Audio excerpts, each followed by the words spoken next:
All right, one final little check-in, I guess, or mini lecture or mini check-in for week 2, and that is related to job searches. So getting a job with your bachelor's degree in psychology is maybe not as grim or as dire straits as people maybe sometimes think.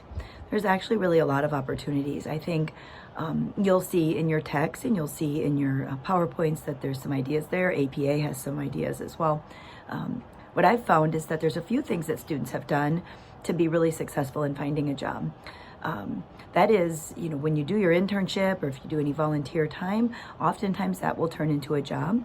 Usually what I've found is that it's who you know and not always all about what you know. It certainly is. They look for, the critical thinking skills and the analytical thinking skills and your organizational and kind of other things that you've learned as far as being a top-notch student. And they use those, and those skills translate to many kinds of jobs.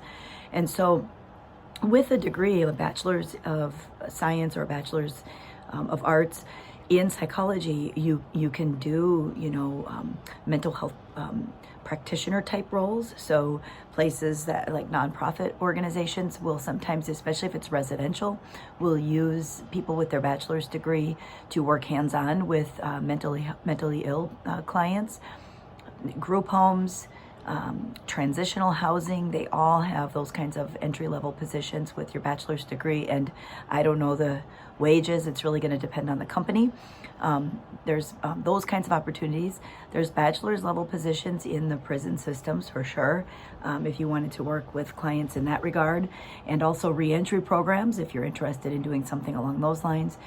Certainly there's some opportunities at times to do research if you are willing to do some entry-level research, like data entry, helping with literature reviews. So looking to various universities and research labs, not necessarily just in one university, but if you look around and see where there might be some opportunities for that. Other possibilities, again, you can look at businesses, you can look at, psychology is threaded into just about everything. APA has definitely reduced rates for students, and there's all kinds of resources through the American Psychological Association as well as the Minnesota Psychological Association, and so students have a really discounted rate. And some of that networking and learning from other people, joining groups like that, especially as a student, can really help with some of those jobs once you're ready to graduate. But what I found is it can be really helpful to do some volunteer work while you're doing your degree, or do your practicum or internship, or do some volunteer time, even if it's a few months, a semester. You will meet people in the field. You'll learn what you like and what you don't like as far as duties and activities and roles that you could take on. And oftentimes those kinds of things will lead to a position later. So those are just a few other tips, but certainly look at APA's ideas that I have posted in your class and read what it says in your textbook and in your modules. All right. Have a wonderful week 2.